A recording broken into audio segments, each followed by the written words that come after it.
Welcome back to the Allgoods, Vietnam through the eyes of love. I'm Elisa Allgood. Today we're with Dick and Sarah on September 17th, 1971, their first full day apart after R&R in Hawaii. My dad was back in Vietnam, facing the reality of alerts, helicopter missions, and the uncertainty of a war that was winding towards its end. My mom was home in San Antonio, exhausted from her long trip back, still carrying the glow of Hawaii, mixed with the ache of missing him. They weren't writing about politics or the big picture of Vietnam. They rarely did. But the war is there, hovering in the background. My dad asks my mom about the troops in San Antonio and notes the rumors of bases closing. And yet, what fills both letters is love.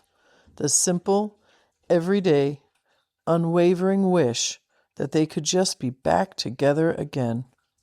We'll start with my dad's letter. September 17th. Dearest darling, how is my whittle chickadee? I love you. I sure miss not having you in my arms. Don't get me wrong.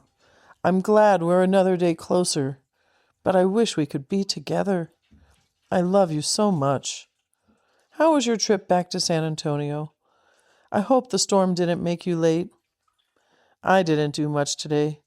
I had an easy breather before I had to go on alert tomorrow. Tomorrow I am on with Franklin. I went to the show, saw a little big man, came back to the hooch, balanced the checking account. It's right on the nose. Had a beer with Verl, and then went to the club for supper. Now I'm back at the hooch. I am tired, so I'm going to bed soon. Right after I talk to the prettiest girl in the world, just a little more. Baby, I had the best week of my life with you. You are so precious. I even bet our little one felt the love. I love you so very much. You are the best lover and wife in the whole wide world. There continue to be more and more rumors about this place closing up. I just don't want to have too many false hopes, but I do hope to be home for good before April. I sure hope so. I love you with all of my heart, and I belong to you, and I belong with you. I really made the people here envious of our trip. They can't wait to get theirs. We sure had a good, loving time. I love you, Sarah Jane.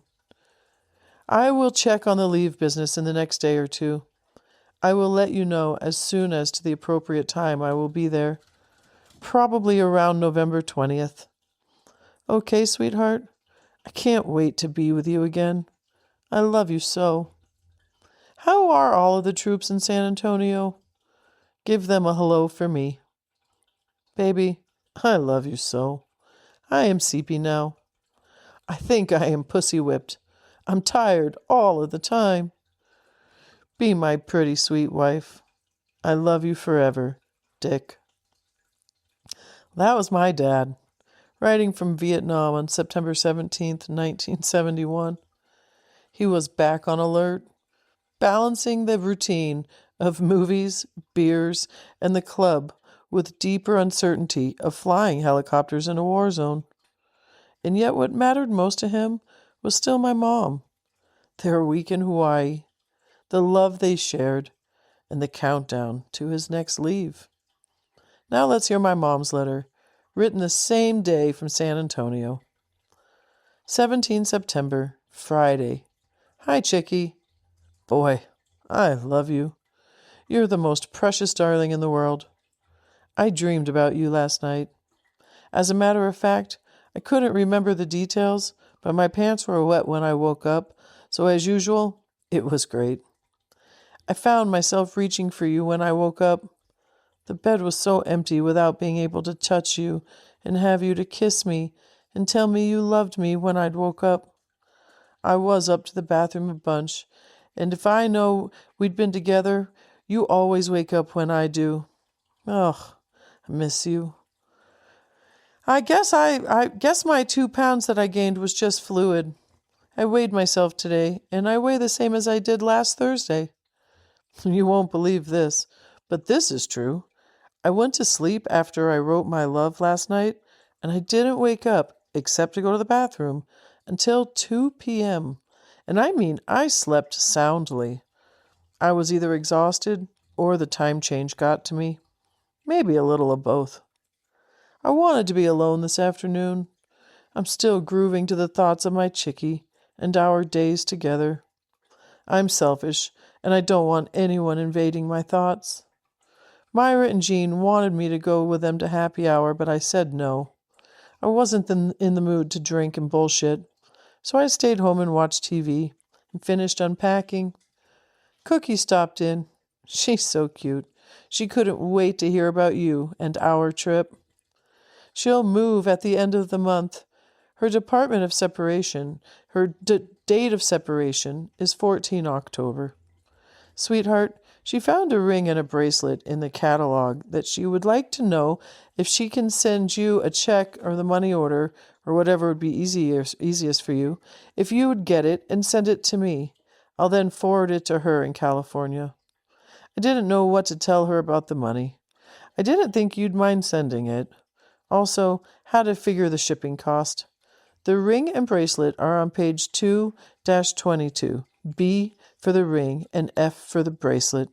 They are both opals with rubies around them. If you don't want to do it, just tell me and I'll tell her. Okay, sweetheart? As soon as I make my mind up for sure, I'll send the info on the dishes. I've just about decided. I love you so much. I feel a little funny writing since you made fun of some of my writing in the letters. One thing, all of the love in the world goes into them. Well, back to today. Don't be mad, but I didn't wake up in time to mail the letters I'd written already, so I'll mail all of them in the early morning. I'll do better. I have to get back in my routine. I'll be glad when I start getting letters again. I had your last one waiting when I got home. You're my love now and forever. Oh, I called the man to come check on the TV. It won't stop flipping over and over. I've done all I know to do to it. Cookie looked at it too. She thinks it needs some sort of adjustment in the back. I'll let you know. He's coming out in the morning. Also, Cookie let a surprise slip. They're giving me a baby shower, but I'm not supposed to know about it. I don't know the date, 'cause they haven't set one.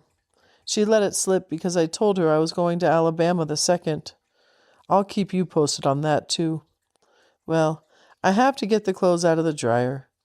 I've waited until 9:30 to wash. I certainly have my days and nights mixed up. All my darling's clothes are clean again. Just think, when you come home on leave, all you'll need to bring is your shaving jobby. Everything else is here. We need a few more undershorts, but that's all. That'll make customs easy. Sweetheart, I'll close and finish my chores. I hope I didn't cry too much tonight. You just keep in mind how very much I love and miss and need you. You're my life, my everything. Always remember that. Be mine as I am yours. I know you are. I love you forever and always, Sarah. Oof. Those were my parents' letters of September 17th, 1971. My dad, writing from Vietnam, already back on alert, balancing routines, and listening to rumors of the war winding down. My mom, back in San Antonio. She's tired, emotional, but she's still glowing from their days together in Hawaii. Both letters circle back to the same point, wishing they were back together, counting the days until their next leave, holding on to love while living with the uncertainty of war. Thank you for listening to the Allgoods, Vietnam Through the Eyes of Love. If you'd like to support this project, you can do so at buymeacoffee.com/The Allgoods Love. You can share it with a friend or follow along and subscribe wherever you listen. Thank you again for walking this journey with me. I'm uncovering these letters one at a time, just as you. Until next time.